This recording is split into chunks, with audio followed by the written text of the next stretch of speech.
Service over. 1-love.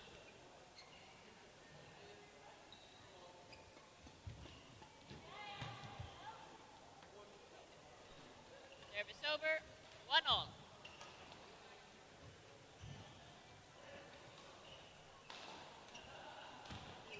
Service over. 2-1.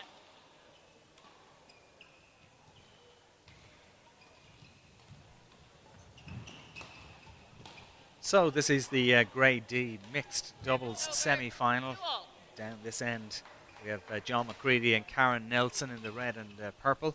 The far end, K.Kong and J.Coyle. Semi-final, I should say, and we're expecting a close one here, Thomas.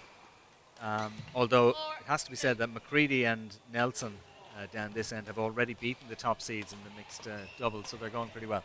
Yeah, and all players have been very busy here today, maybe except Kevin. We saw. Be interested to see the fitness of some of these players. Yeah, John and Karen beat the #1 seeds. Finished the game comfortably enough, even though it was a 3 game, but 21-7 is pretty convincing as it can get. Whereas Kevin and Jenny had a real ding-dong of a game. Actually, we were watching it here on the centre court earlier on. 21-14, 19-21, 23-21, so... Couldn't have been closer, really. No. It is interesting that point you make about them playing a lot of games, because some of these players would have played in singles, obviously, and also in doubles. And it's interesting to note there that both Jenny and Karen are wearing a strapping on their respective right legs.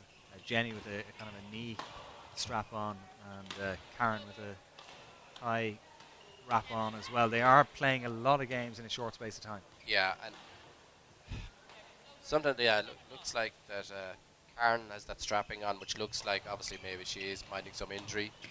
We do see lots of players who have knee strapping and things like that. Some players just, obviously maybe some previous injury, and it gives them just that bit of extra confidence, a bit of extra support. I can't, not sure if that's just temporary for Jenny. I'm trying to remember last time I've seen her play, did she wear that or not? So yeah, maybe both players playing right in the middle of league as well. So they're playing lots of matches at the moment. Lots of matches. I think you were making the point earlier on that J.Mccreedy, who's playing in the red down this end with Karen, this is his 6th match already today, and if they get through this, obviously he's going to have more matches as well. Yeah, so I think he's down for another 2 more at least. So no matter what, he's playing 9 matches today, which is a lot in one day, savage. Mind you, he's young and he's fit. Yeah. I think a couple of years ago, I played in a tournament and I did the singles, the mixed, and the doubles, and we were able to get the stats. And I think I did something like 700 rallies in the one day, and yeah, I fell to the next one. You did. You did, yeah.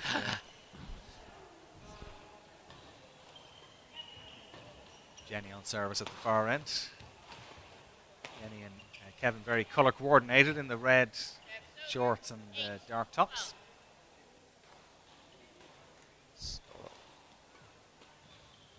So just 5-point lead here for Jenny and Kevin. 14-5 now, is it? Yeah, what am I saying? Or my 8? Sorry, yeah. 14-8. Can't read your writing. It's just the rallies are amazingly quick here. Probably worth reiterating that we don't have the benefit of a scoreboard here the way we would at the senior events and the Irish Open and so on, European events likewise, but relying on the umpire to call out the score for our benefit, just in case there are tight lines calls or whatever. Yeah, and we, like the Irish Open as well, the great thing is you have lines people and they make the call left and right here. Here, basically, it's an honesty system. You know, the players will call the line. And by and large, they would play, play by the... Absolutely, yeah. No, it's... These people are like a golfer calling himself if he touches the ball by accident or something like that. It's pretty good, you know. every sport has its jokers, like, but 18-10. no, on the main, it's pretty good. And the great thing is the umpire is still watching, because Yeah. if she sees something she doesn't agree with, she will overrule. And especially the ones closer towards her, obviously it's very hard for an umpire to call at the far corner. Yeah.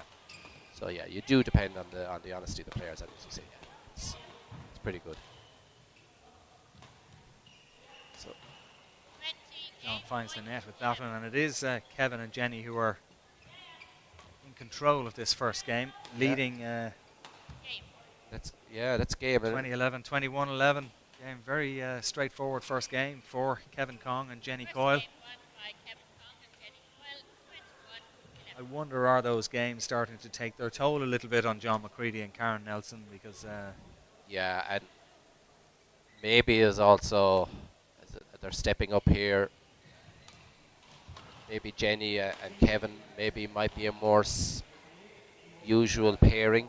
Yeah. Because I was checking there beforehand there. John plays an alpha up in the north, and Karen plays for a club in Dublin Old Bonds, so they're probably not a usual pairing. Yeah. And And you were making the point to me off air earlier on that particularly in mixed doubles, getting to know the other player and the way they play, and you know, the way you approach the match is very important. absolutely crucial, yeah. Even though there are standard patterns and formations and movement, you still have to work it out what type of shuttles a player will take or move, or their preference on their types of shots. Crucial. Oh, well played. Yeah, Very well played, Karen Nelson. she took the gamble there of coming right in the net, and Paid off. And what you will see is sometimes the man will try to smash at the woman even diagonally, and that has its risks because it opens up the court. What happens is there's actually a space in the court if the girl can take advantage of it. So a girl with a great defence is brilliant in mixed, because the man will try to smash at that girl every time, and if she returns it, then he says, right, that's plan A out the window. Next thing I have to start bringing the guy into play. And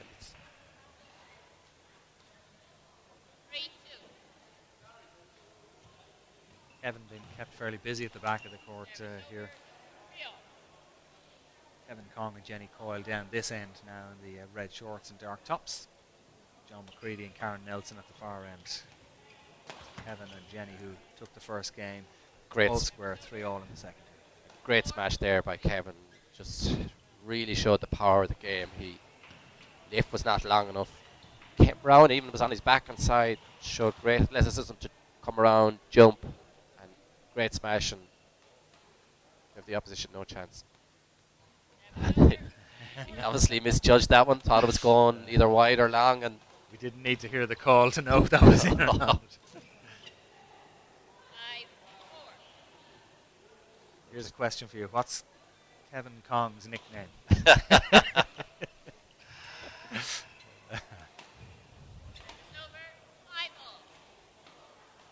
Surprised he doesn't actually have it on his T-shirt. Yeah.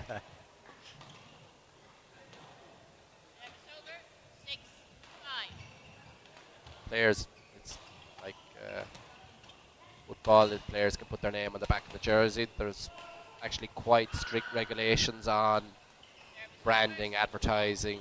The sport is actually very regulated in a sense. It's not like cycling or something like that where you end up, oops.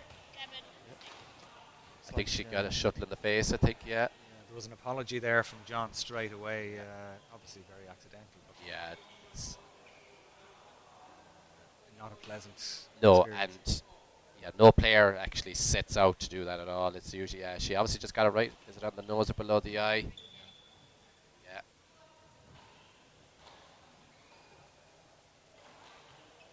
Yeah, so you can see Karen came over straight away just to see Jenny was okay, because they both play in double league, probably know each other very well. And badminton players know each other socially, it's in that sense. So they'd over to see she was okay, because it's nice sporting gesture from Karen.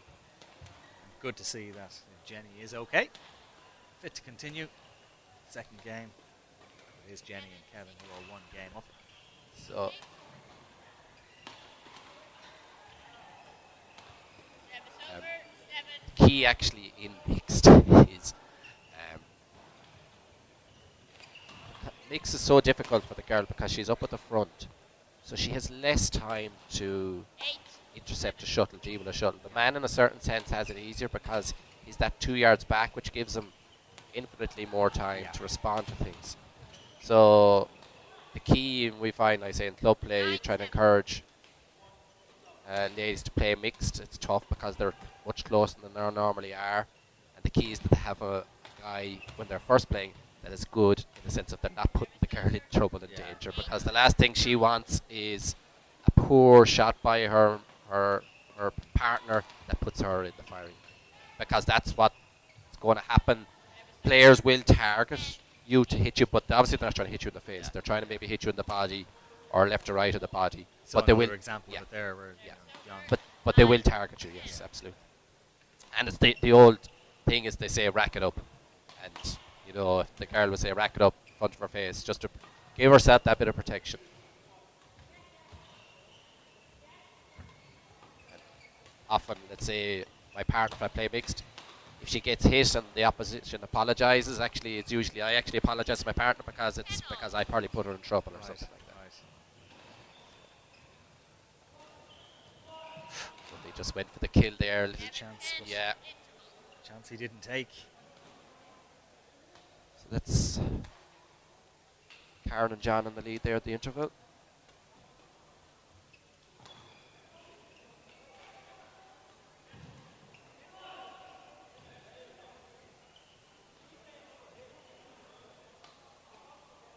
Taking their time as well. We saw in an earlier game where the interval was very, very short and the players were happy to get on with it. But these players, having had a long day and played in so many matches, I think happy enough to take the extra few seconds and the drink and the deep breaths.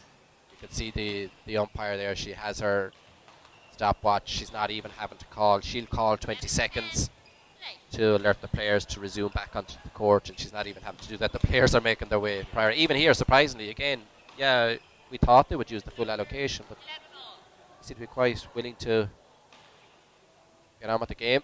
Probably, as you say, realising they have more matches coming up, so they want to get off court as quick as possible. And 12-11 in favour of Macready and Nelson.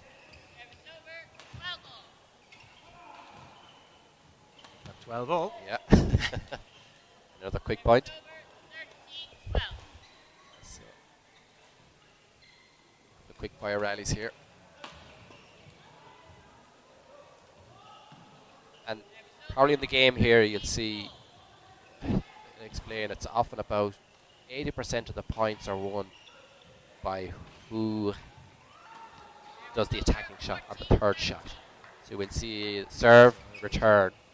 So get to the third shot there. Get to the third shot because the second was a good shot. Yeah. So whoever has attacks on the third shot will win most of the rallies.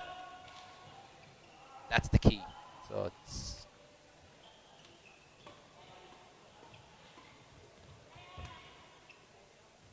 I think that's misjudged. Ooh.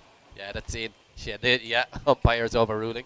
Yeah, that's an example now of what we were talking about earlier on, where we don't have line judges here.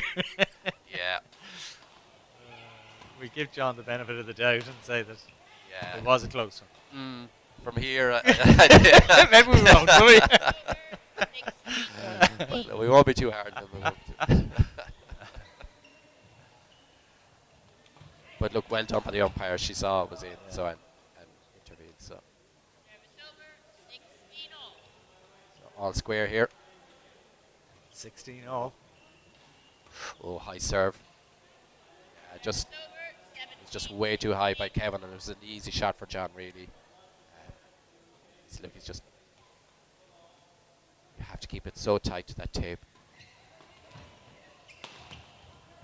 But another great smash by Kevin.